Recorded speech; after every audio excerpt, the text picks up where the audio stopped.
बघा, जर लग्न झालेल्या महिलांना आपला जीव वाचवायचा असेल तर नवरा जेव्हा म्हणेल तेव्हा बेडरूममध्ये जायला पाहिजे. आता मी असं का म्हणतोय? आता हे थोडं उचित पण आहे आणि अनुचित पण आहे. पण मी हे म्हणण्याच्या पाठीमागचं कारणसुद्धा असंच आहे आणि आजची घटनासुद्धा तशीच आहे.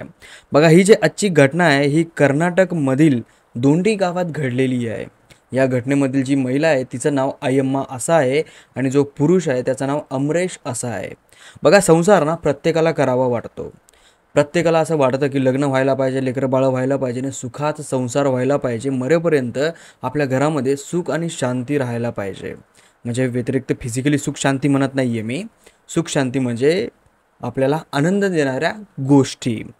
तर इथं असं झालं, जो अमरेश आहे त्याचं लग्न अय्यम्मा नावाच्या एका मुलीशी झालं.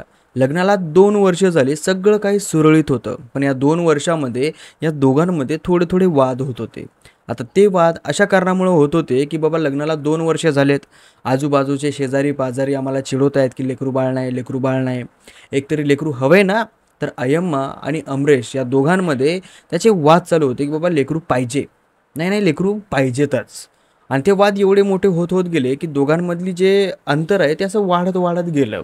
मग एक दिवस असा येतो की त्या रात्री जो अमरेश आहे कामावरून थकून हारून घरी येतो आणि घरी आल्याच्या नंतर त्या बिचाऱ्याला काय वाटतं आणि काय माहीत, तो त्याच्या बायकोला अय्यमाला म्हणतो की चाल बेडरूममध्ये. तिची बायको आहे त्याची बिचारी, ती म्हणते की मी येत नाही, मला तुझ्यासोबत यायचं नाही, तू मला मूल देऊ शकत नाही तर मी तुझ्यासोबत बेडरूममध्ये कशी येणार. आणि मला यायचंही नाही, आता माझी इच्छा पण नाही आहे तुझ्यासोबत बेडरूममध्ये यायला आणि तुझ्यासोबत काही कार्यक्रम करायला. मग त्याला एवढा संताप आला, त्याने अय्यम्माला केसाला पकडलं आणि बेडरूममध्ये घेऊन गेला. पहिले तर तिच्यासोबत त्याने जबरदस्ती काम केलं, त्याच्यानंतर तिच्यासोबत मारहाण केली आणि ती मारहाण एवढी जास्त केली की त्या मारहाणीमध्ये अय्यम्माचा जीव गेला. आणि ज्या वेळेस जीव गेला त्यावेळेस याला रिअलाईज झालं की आपण खूप मोठं कांड केलं आहे आणि आपल्याच्यानं आपल्या बायकोचा जीव गेला आहे. लग्नाला फक्त 2 वर्ष झाली होती आणि या 2 वर्षामध्ये या दोघांमध्ये थोडीफार भांडणं झाली आणि एकदा ती भांडणं एवढी मोठी झाली की त्यातल्या एकाला एकाचा जीव गमवावा लागला. आणि जेव्हा पोलिसांना ही बातमी कळाली त्यावेळेस पोलीस आले, तिचा मृतदेह ताब्यात घेतलं, याला ताब्यात घेतलं, याला विचारलं आणि यानं ही पूर्ण कहाणी सांगितली. तर सुखी संसार करायचा असेल ना तर एकमेकाच्या मनाला मन लावून चालावं लागतं. सुखी संसार करायचा असेल ना तर अगोदरच विचार करायचा की बाबा ही व्यक्ती आपल्यासाठी परफेक्ट आहे किंवा नाही. कसं असतं ना, आजूबाजूची जी लोकं असतात त्यांना काही नसतं, एकदा सांगड घालून देतात आणि आपली आपली बाजूला निघतात. पण दोघं जणांना आयुष्यभर सोबत राहायचं असतं, तर हा विचार करून आपण राहिलो पाहिजे. अशा घटना आपल्या घरातून येऊ नयेत याची आपण काळजीसुद्धा घेतली पाहिजे. खरं तर लोकांच्या क्रूर बुद्धीला कोणी दुरुस्त करू शकत नाही. एक महिला असते जी की वाराणसीमध्ये राहणारी असते. ती पोलीस स्टेशनमध्ये जाते आणि एक तक्रार नोंदवते की माझा मुलगा गेल्या 2 दिवसापासून हरवलाय, तो घरी परतला नाही आहे. आता जेव्हा तिची तक्रार पोलीस स्टेशनमध्ये नोंदवल्या जाते त्यावेळेस तेथील जे पोलीस आहेत ते शोध करण्यासाठी पोलीस स्टेशनच्या बाहेर पडतात. काही तासाच्या नंतर त्यांना एक मृतदेह जे की झुडपामध्ये पडलेलं सापडतं. ते मृतदेह असतं 10 वर्षाच्या मुलाचं. जेव्हा त्या मृतदेहाचा पोस्टमॉर्टम होतो त्यावेळेस समजतं की ते मृतदेह गळा दाबून जीव मारल्याचा आहे.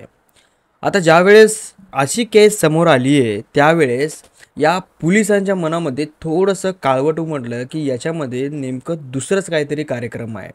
त्या मुलाची जी आई आहे, जिचं नाव सोना असं आहे, ती रडून रडून परेशान होती की माझा मुलगा गेला, माझा मुलगा गेला, आता मी काय करू, आता मी काय करू. जे म्हणतात ना मगरमच्छचे अश्रू, तशा प्रकारचं तिच्या आईचं चालू होतं. मग पोलिसांनी CCTV कॅमेरे चेक करायचा निर्णय केला. त्या CCTV कॅमेऱ्यामध्ये एक माणूस कैद झाला. तो माणूस या मुलाला घेऊन कुठंतरी बाहेर जाताना दिसला. त्या माणसाला पकडण्यात आलं, त्याला विचारपूस करण्यात आली.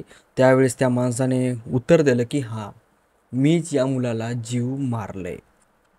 आता या मुलाला जीव मारण्या पाठीमागं एक फार मोठं कारण होतं आणि ते कारण तुम्ही ऐकलं की तुम्ही म्हणसाल की वा रे वा दुनिया. खरंच या क्रूर माणसाच्या क्रूर बुद्धीला कुणीही बदलू शकत नाही असं तुम्हाला देखील वाटेल. ही जी बाई आहे सोना नावाची, गेल्या 2 वर्षापासून या फैजन नावाच्या माणसासोबत प्रेम संबंधामध्ये अडकलेली होती. हिला एक मुलगा होता.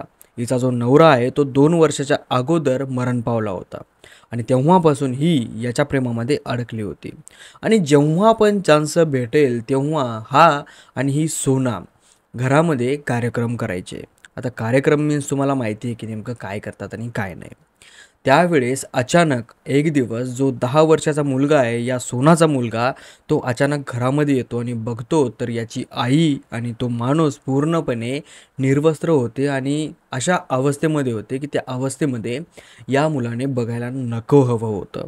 आणि ही गोष्ट फैजानला समजली आणि त्या महिलेने आणि फैजनने मिळून याला मारण्याचा कट रचला. कट रचल्या रचल्या फैजनने त्याला लाडीगोडी लावून जर असं लांब नेलं आणि त्याला मारलं आणि झुडपामध्ये टाकून दिलं. आणि नंतर त्याचीच आई पोलीस स्टेशनमध्ये जाऊन तक्रार नोंदवते की माझा मुलगा गेल्या 2 दिवसापासून घरी आला नाही आहे. म्हणजे या काळामध्ये आई ही असं करू शकत असेल तर बाकीचे नातेवाईक तर चिल्लर आहेत. कसं असतं ना, देवाने एक कृपा करावी की अशा स्त्रियांना, अशा पुरुषांना अजिबात लेकरं देऊ नयेत आणि अजिबात यांना हे सुख पण देऊ नये.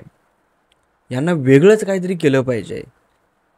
कसं विचित्र प्रकार वाटतो. अशा जर काही घटना समोर आल्या तर या घटनांमुळं लोकांमध्ये भीती निर्माण होते. भरोसा कुणावर करावं, कुणावर नाही हे सुद्धा कळत नाही आहे.